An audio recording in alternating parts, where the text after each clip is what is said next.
Selamat pagi Tribuners, jumpa lagi bersama saya Adi Sasono, pemimpin redaksi Tribun Jabar.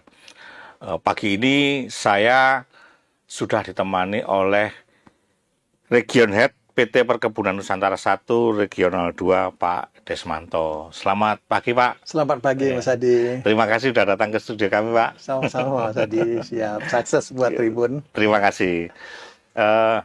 Langsung saja Pak ya. Siap. Jadi beberapa waktu yang lalu kita kan ada viral itu ya Pak ya, ada heboh juga di Bandung Raya, di Pangalengan, ada rame-rame soal apa pohon teh itu diambil teman-teman dibuat dari kebun sayur. Nah, saya kira kehadiran Pak Desmanto hari ini cocok nih untuk kita salah satunya membahas itu. Tapi gitu, akan lebih banyak soal Region 2 ya. Nah, sebelum sampai ke sana Pak, boleh diceritakan tentang situasi di Regional 2 yang di Pak Desmanto pimpin sekarang. Baik. Perkenalkan saya nama Desmanto Pak ya, Regional Head PTPN 1 Regional 2. Ya. Jadi kami itu berada di Jawa Barat dan Banten. Jawa Barat dan Jawa Barat. Ya. Iya, itu ada 113.000 hektar. Di mana kami berada di 11 kabupaten kota di Jawa Barat dan 2 di Banten. Jadi ada 13 kabupaten kota. Dari 113.000 hektar itu kita mengelola tanaman kelapa sawit juga yang di Banten. Kemudian juga ada sebagian kelapa sawit di Jawa Barat ya Pak ya, sekitar 10.000 hektar lebih kurang. Kemudian juga kita punya teh, ya. komoditi karet. Itu yang menjadi 3 komoditi utama. Sawit, teh, sama karet ya? Iya, itu 3 komoditi utama yang kita lakukan hari ini. Jadi yang kemarin ribut-ribut itu adalah masalah pengerusakan tanaman. Pengerusakan tanaman ya. Iya. Nah, boleh diceritakan sedikit Pak tentang yang kemarin itu? Mungkin kita bisa agak flashback juga. Iya. Baik, jadi kejadian tersebut adalah terjadi sebenarnya jauh-jauh hari sebelum ini sebenarnya ada kejadian Pak. Mungkin 1 sampai 5 tahun ke belakang pengerusakan itu terjadi memang. Awalnya mereka itu bertani, bermohonlah memakai lahan kita untuk pertanian. Memang kebetulan beberapa lahan namanya tanaman pertanian kan tentu ada yang mati, ada yang kosong, sehingga mereka berharap bisa memanfaatkan itu. Hari itu pada saat itu ya ketimbang kosong kita berikan lah. Jadi karena ini banyak spot-spot seperti itu, ya lama-lama sepertinya nggak terkendali gitu. Dengan tanaman pertanian, ada tanaman pertanian sayuran umumnya. Kemudian seiring berjalannya waktu mungkin kok enak ya, mungkin mereka beranggapan nanam itu. Akhirnya mohon maaf nih, personal tertentu malah merusak, melebarkan lahan itu. Lahan yang seharusnya nggak kosong, dikosongin gitu kan. Itu yang awalnya dulu. Akhirnya sempat juga kita adakan PMDK namanya, Program Pemanfaatan Masyarakat Sekitar Kebun. Kita buat perjanjian kerjasama untuk memanfaatkan itu. Karena selama ini mereka menggarapnya tidak bisa terorganisir, nggak bisa kita kendaliin gitu. Kita buat perjanjian kerjasama. 2001 itu bahagian dari upaya kita membantu masyarakat lah memanfaatkan itu dengan cara legal. Namun kita tahun keempat kita minta mereka sudah adalah memberi kontribusi ke PTPN, karena PTPN kan harus membayar pajak Pak, PPB-nya. Sementara mereka kan free nih selama ini. Kita ikat seperti itu. Ya mereka datang, kita buat perjanjian, jalan, tapi pada saat jatuh tempo kita tagih, malah nggak mau bayar. Banyak nggak bayar. Akhirnya karena ini perusahaan negara, BPK juga akan melakukan pengawasan kan. Akhirnya ditemukanlah tunggakan yang tidak tertagih. Gitu. Sampai berapa itu Pak tunggakan? Hampir 4 miliar juga Pak. Gede juga ya. Gede juga ya. Itu memang untuk penyelamatan aset awalnya dengan ada perjanjian itu, dan kedua juga melegalkan masyarakat lah supaya mereka tidak kucing-kucingan dan tidak merusak. Namun setelah itu berjalan, malah yang kemarin di Pangalengan itu tanaman yang ada pun malah ditumbang, dibongkar, diganti ke pertanian gitu. Sayuran. Itu tanaman masih produktif Bang itu? Masih Pak. Jadi kalau tanaman teh ini kan semenjak kita tanam sampai dia berproduksi itu kan paling 3-4 tahun ya. Namun teh itu bisa dipanen sampai umur 100 tahun Pak sebenarnya. Jadi di mana setiap 4 tahun sekali tanaman teh itu direjuvenasi, Iya. jadi dimudahkan kembali.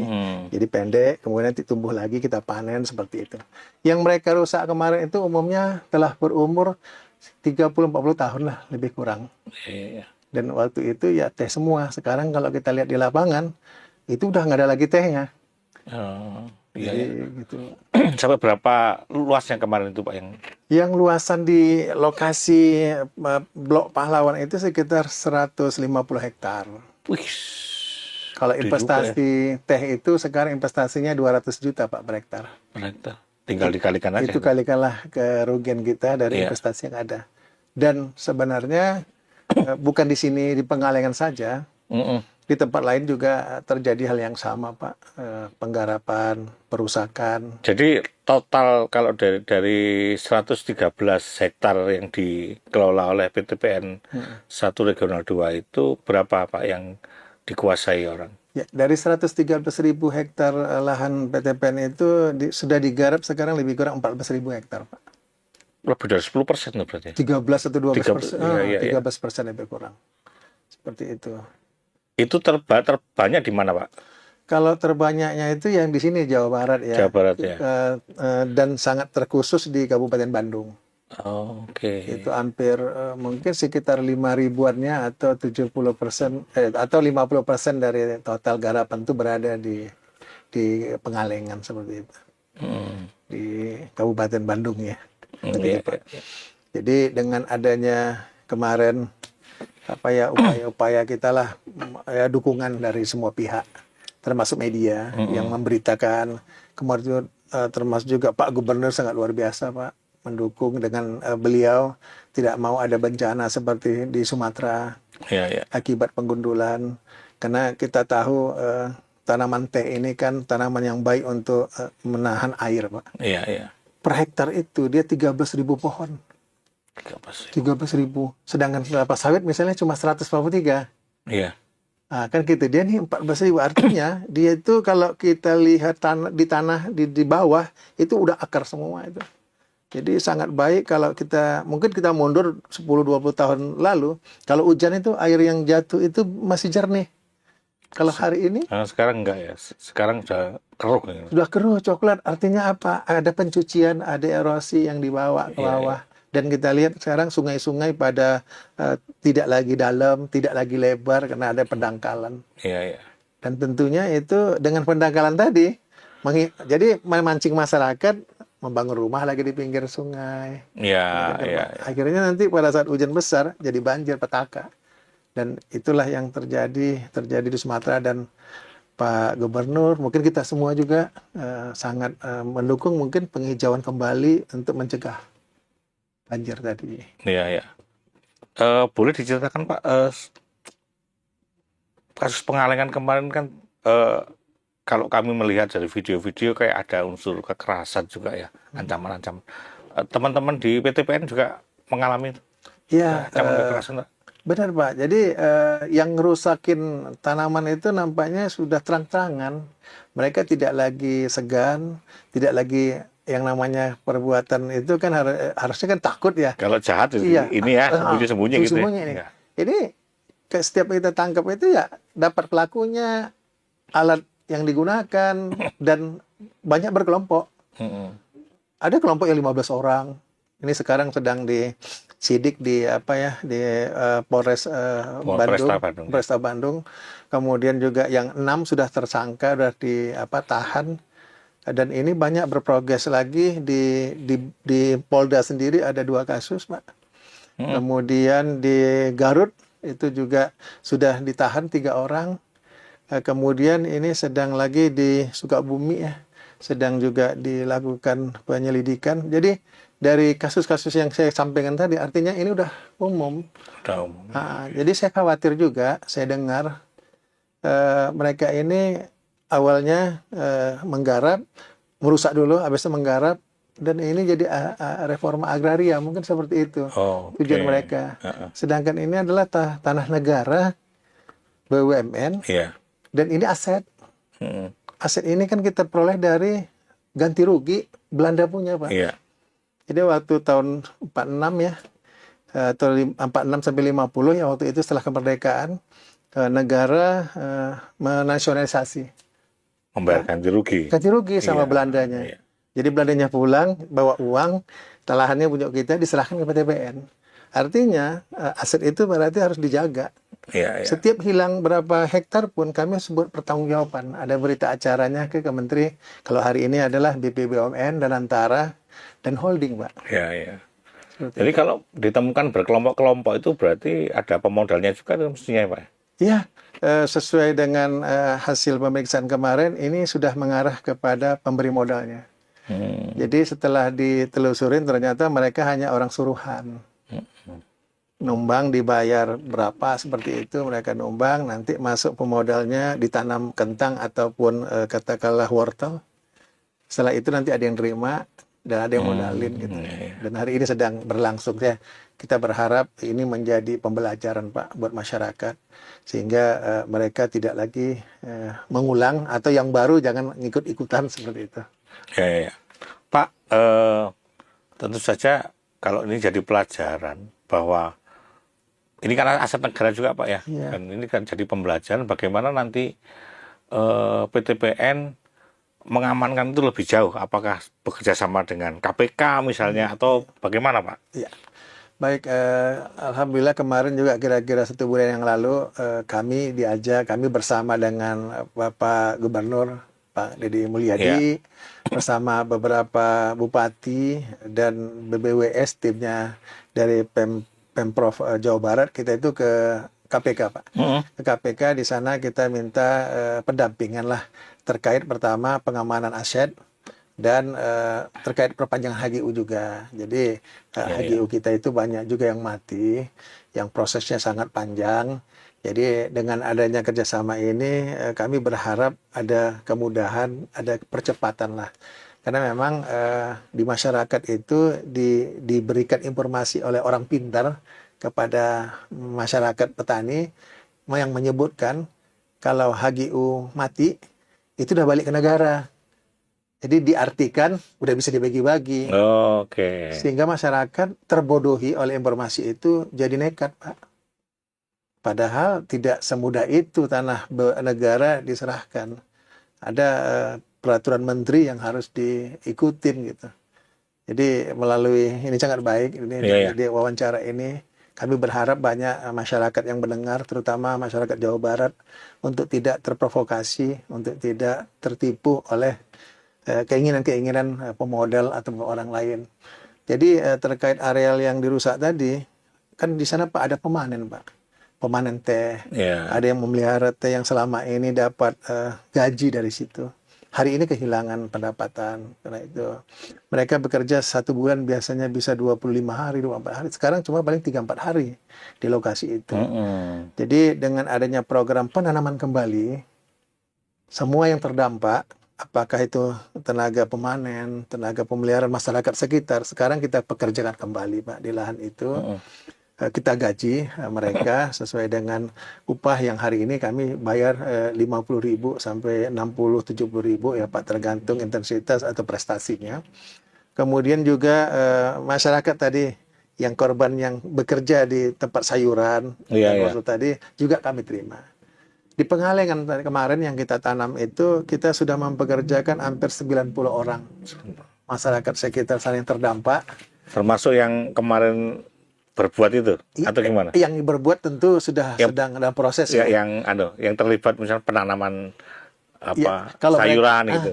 Kalau mereka hanya sebagai pekerja waktu itu tidak dalam rangka perusak, mungkin hari ini kan terdampak tuh. Kalau dulu dia ikut memelihara wortel, nanam wortel, sekarang wortelnya ditanamin teh.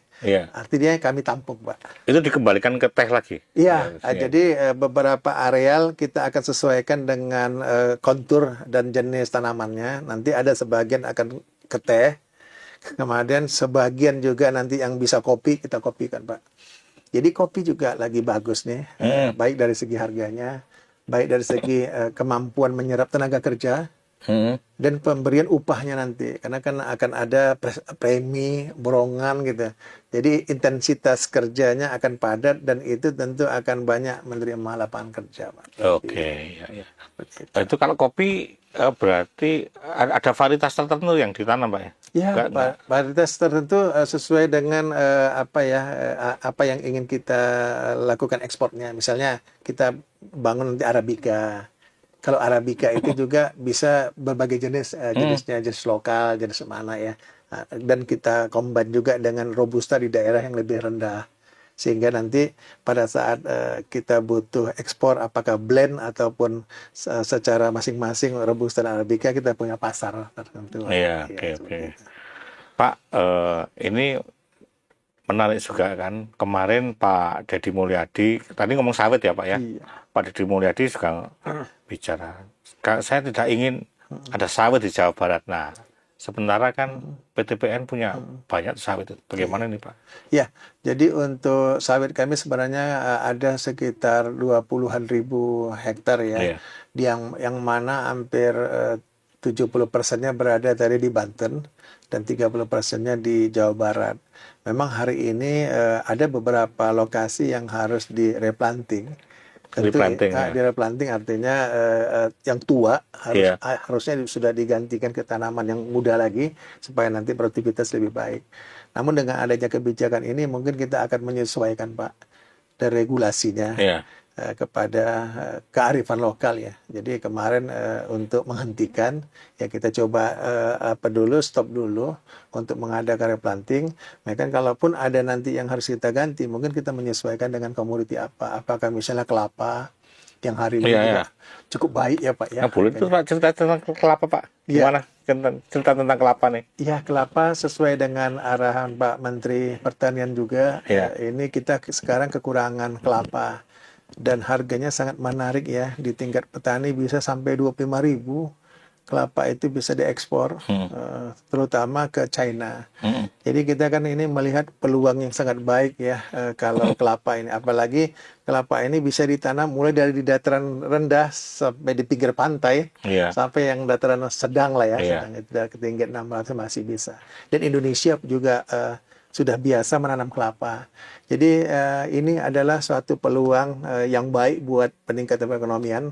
Jadi melalui Pak Menteri Pertanian malah kita diminta bisa mengajak masyarakat juga dibantu bibitnya Pak untuk masyarakat ditanam kelapanya.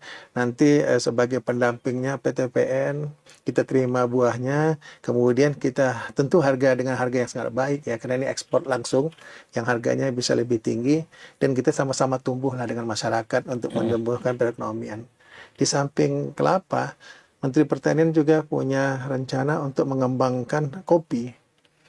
Jadi kami juga punya rencana akan mengembangkan kopi tadi, terutama di daerah-daerah yang garapannya nanti bisa kita ambil kembali, kita tanamin kopi sebahagian. Kopi juga bagus Pak untuk lingkungan. Karena kopi itu di samping jumlah populasinya hampir 2.000 pohon per hektar, dia juga punya pelindung. Jadi kopi itu harus dilindungi dengan tanaman kayu. Jadi kita tanaman kayu hampir 500 pohon per hektar. Ada pelindung sementaranya juga yang umurnya 3-4 tahun juga pohon kayuan. Jadi akar-akarnya, tutupan lahannya juga sangat baik dengan komoditi itu. Kalau kelapa tadi Pak, diekspor ke Cina di sana buat apa Pak? Diekspor ke China umumnya sekarang cocoa milk. Jadi kelapa itu diperas santannya, kemudian dikomposisikan tertentu sehingga membentuk seperti susu kita di sini, susu dari hewan ya, dari hewan. Tapi mereka membuat susu dari kelapa. Okay. Yang digunakan untuk minum kopi. Jadi kalau minum nanti cappuccino, latte, udah nggak pakai susu sapi lagi sana ya? Sapi lagi. Okay. Jadi mereka sudah menggunakan itu. Dan itu bagus bagi orang-orang yang punya ketahanan lambungnya nggak tahan kena lemaknya dari sapi, bisa kembung. Tapi kalau dari coconut milknya mereka tidak aman dari situ. Dan omega 3 ya, yang lain-lainnya tentu akan lebih baik untuk tubuh. Gitu. Butuh berapa tahun Pak kalau kelapa Pak untuk sampai dari tanam sampai bisa produksi? Untuk kelapa 3 tahun ya investasi, 3 tahun, ya. Mungkin sekitar 100 juta per hektar. Kemudian 3 tahun keempat dia bisa dipanen. kelapa itu banyak jenis sekarang masyarakat bisa mengembangkan sesuai dengan kemampuannya.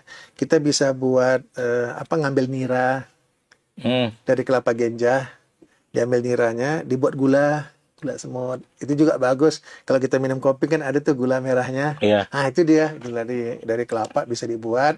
Kemudian bisa juga dijual kelapa muda misalnya. Iya, Yang iya. hari ini cukup menarik ya, bisa 15-20 ribu harganya di warung-warung atau di tempat-tempat menjual kelapa muda. Dan bisa juga dijual kelapa tuanya tadi, bisa 25 ribu.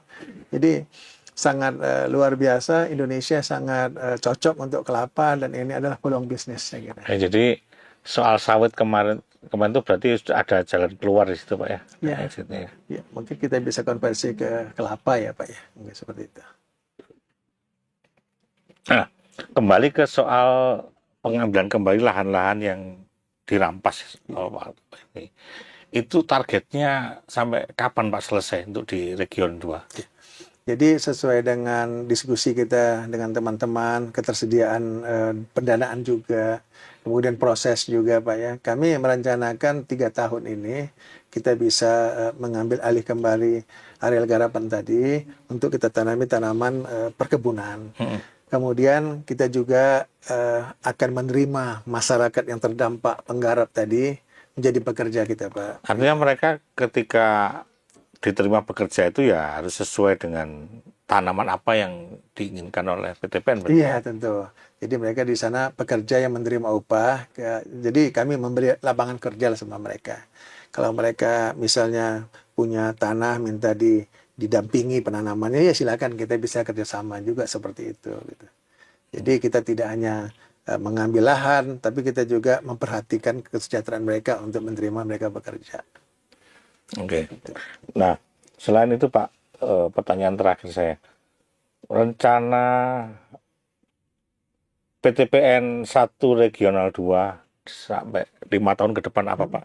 Ya, sampai 5 tahun ke depan tadi kita akan tanaman karet khususnya ya. Karet ya. Karet kita akan lihat lagi pada lokasi-lokasi tertentu mungkin kita pertahankan, misalnya di Subang misalnya. Itu sangat bagus produksinya sekarang. Curah hujannya akan agak lebih sedikit dibanding yang lain. Mungkin ada beberapa tempat kita pertahankan tetap katakanlah karet. Beberapa tempat akan kita ganti dengan tanaman lainnya yang bisa untuk dataran rendah seperti tadi kelapa mungkin kelapa genjah maupun kelapa tol yang tinggi yang untuk santan itu kita akan lakukan di beberapa area eks karet kita. Karet sekarang memang di samping harga yang memang masih tidak begitu banyak berubah ya Pak ya. Mungkin 5-10 tahun yang lalu harga karet itu sekitar 1,6 US, 2 paling tinggi hari ini 2 dolar 34.000. Kadang bisa 1,6 dan itu begitu aja polanya 10 tahun. Sementara biaya baik itu upah tenaga kerja, alat dan bahan kimia itu selalu naik. Jadi riskan sekarang banyak juga beberapa kebun mungkin bukan kami saja PTPN swasta juga atau masyarakat itu terdampak tadi sudah tipisnya antara harga modal dengan harga jual. Iya. Dan beberapa kebun kami marginnya makin tipis. Makin tipis Pak. Ya. Beberapa kebun kami rugi. Nah, jadi itu yang pertama. Kedua ditambah Jawa Barat karena tingginya curah hujan kurang begitu optimal, tidak seperti di Sumatera misalnya. Di sana hujannya itu bisa dihitung lah berapa hari gitu. Kami di tahun 2025 ini aja curah hujan kita udah 187 hari. Jadi kalau 365 setengah tahun tahunnya hujan. Padahal di karet ini begitu dideres dia perlu waktu 5-6 jam untuk dikutip. Iya. Baru dideres 2 jam kena hujan. Rusak Pak. Jadi ya tumpah lah ya tetesan yang belum bisa dikutip tadi nggak mungkin lagi kita kutip karena curah hujan udah masuk. Jadi dia tuh hilang. Yang paling adalah gaji. Akhirnya kita berharap dapat 20 kilo, 30 kilo per pemanen sehingga biar bisa bersaing harganya. Mereka cuma dapat 10. Akhirnya HPP kita harga pokoknya tinggi. Harga jualnya rendah bisa rugi. Iya. Itu, Pak. Jadi kelebihan Jawa Barat karena tinggi itu kita melihat positifnya apa? Tanaman apa yang bisa sangat baik ditanam pada kondisi seperti ini? kelapa tadi bagus, kopi. kopi bagus, Pak. Jadi kita sebagian akan konversi. Demikian juga nanti teh, tempat-tempat tertentu yang nggak bisa di dataran rendah, kita akan ganti. Tapi tempat-tempat tertentu yang bagus, kita kembangkan teh kembali. Jadi supaya seimbang lah seperti itu. Oke. Pak, mungkin ada yang perlu disampaikan kepada warga Jawa Barat terkait PTPN 1 Regional 2 ini, Pak. Ya, baik kepada warga Jawa Barat, saya himbau lokasi kita ini kan terutama daerah pegunungan dengan curah hujan yang tinggi, itu berpotensi akan ada terjadi longsor. Jadi untuk mencegah itu tentu kita harus menutupi lahan ini dengan tanaman yang bisa menahan laju erosi atau runoff tadi, dengan tanaman-tanaman tahunan tentunya. Kalaupun mau bertani, mungkin harus dipilih spesifik lokasinya seperti itu. Jadi kita akan tanami kembali area-area garapan tadi dengan tanaman perkebunan yang tentunya akarnya, pelindungnya terhadap tanah, air yang jatuh pun tidak langsung ke tanah, dia itu langsung ke daun, memukul daun sehingga longsor atau run off-nya bisa kecil. Itu yang saya bawa. Kedua adalah ini adalah lahan PTPN, lahan BUMN, adalah lahan negara. Jadi kepada Bapak Ibu sekalian, mohon mari kita jaga bersama lahan negara ini untuk kita kelola bersama. Karena lahan ini juga memberikan pendapatan buat masyarakat lokal dan juga buat negara tentunya. Jadi tolong jangan mudah tertipu oleh orang-orang tertentu untuk melakukan informasi yang tidak baik. Tentu kita harus banyak bertanya, berdiskusi sehingga semuanya dapat berjalan. Kami berharap katakanlah penghijauan ini dapat kita lakukan kembali bersama-sama atas dukungan masyarakat semua. Kita jadikan hijau kembali Jawa Barat untuk mencegah berbagai macam bencana banjir khususnya. Terima kasih. Oke, terima kasih. Terima kasih Pak Desmanto atas bincang-bincang kita hari ini. Saya kira ada banyak hal yang kita bisa petik ya, Pak. Terutama ada tanaman baru, ada peluang baru. Bagaimana dengan sawit tadi yang diminta nggak ada lagi sama Pak Gubernur gitu. Ternyata ya ada jalan keluar di situ. Begitu Tribuners, terima kasih atas perhatiannya. Kita akan bertemu lagi dalam sesi wawancara yang lain, tentu saja dengan tokoh yang juga tidak kalah menarik. Terima kasih, sampai ketemu. Oke.